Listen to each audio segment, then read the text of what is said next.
आप देख रहे हैं शम्मा का बावर्ची खाना। आज हम आपको 3 तरह के पकोड़े बनाना सिखाएंगे, जिसमें आपको जो चीज़ें चाहिए वो सब घर में मौजूद होती हैं, बआसानी मिल जाएंगी। और एक अहम बात कि हम बेसन के मिक्सर से हम 3 तरह के पकोड़े बनाएंगे। बहुत आसान है, जल्दी से झटपट बनने वाले हैं। तो देखिए आज की रेसिपी। तो शुरू करते हैं आज की रेसिपी। बिस्मिल्लाहिर्रहमानिर्रहीम। यहाँ हमने 2 बैंगन ले लिए थे और हमने उनको इस शेप में काट लिया है। और आपके बैंगन काले ना हो, ये मैं आपको बता चुकी हूँ आलू बैंगन की रेसिपी में। और यहाँ लच्छेदार हमने प्याज काट लिए, 2 अदद प्याज ली थी मीडियम। इस तरह से आपने बहुत बारीक नहीं काटनी, बहुत मोटी नहीं काटनी। और तीसरे जो पकोड़े बनाने हैं वो हैं हमारे फिंगर चिप्स पकोड़े।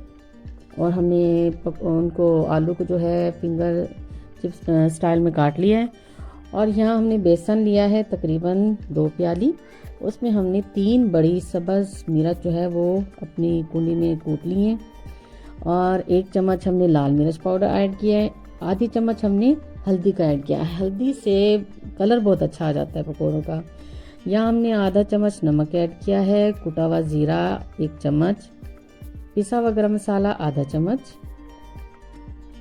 1 चम्मच हमने कुटा हुआ धनिया इसमें शामिल किया है। पानी हम इतना ऐड करेंगे कि हमारा जो मिक्सर है वो अच्छी तरह से मिक्स हो जाए, ना गाढ़ा हो ना पतला हो। यहाँ हम अपनी कढ़ाई में जो है तेल डाल लेंगे और उसको गर्म कर लेंगे। जी, बेसन बहुत अच्छी तरह से मिक्स हो चुका है। ये देखिए हमने बैंगन के पकोड़े जो है वो इसमें फ्राई करने शुरू कर दिए हैं। फ्राई हो चुके हैं, एक तरफ से निकाल लेते हैं।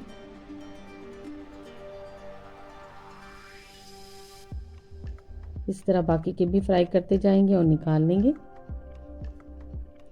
यहाँ हम अब लच्छेदार प्याज के पकोड़े बनाएंगे। बहुत मज़े के लगते हैं ये भी।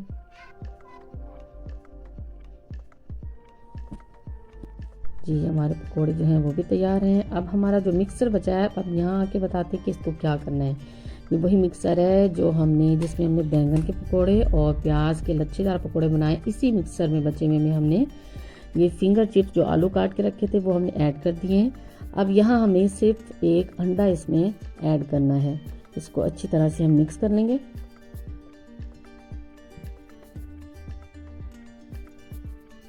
ये बहुत मज़े के लगते हैं, इसकी तो खुशबू ही लाजवाब है। जब ये पकोड़े आप बनाएंगे तो आप जो हैं खुद भी तारीफ़ करेंगे। चलिए मसाला मिक्स हो गया है। अब हम उसी कढ़ाई में वही तेल जो है, जो पहले हमने पकोड़े बनाए हैं, ये वाले पकोड़े भी बनाते हैं। ऑयल गर्म हो चुका है, इसमें हम अब पकोड़े डालेंगे। अब ये पकोड़े आपने ध्यान से डालने हैं कि अलग अलग जो ये आलू है ये अलग अलग ना हो। इसको आपने साथ में मिला के बेसन को साथ में लेके डालना है। चलें जी, यहाँ हमारी वन साइड जो है वो रेडी है।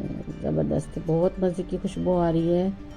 इसकी खुशबू ऐसी होती है जैसे हम टिक्का कबाब या टिक्का बोटी कबाब जो होते हैं। आप बनाइएगा, आप खुद तारीफ़ करेंगे। चले हम पकोड़े निकाल लेते हैं। पकोड़े तैयार हैं। अब यहाँ हम अपनी चटनी मिला लेते हैं। यहाँ ये बड़ी हरी मिर्च थी, हमने उसमें से आधी ले ली है। और छोटी हो तो आप 1 ले लीजिएगा।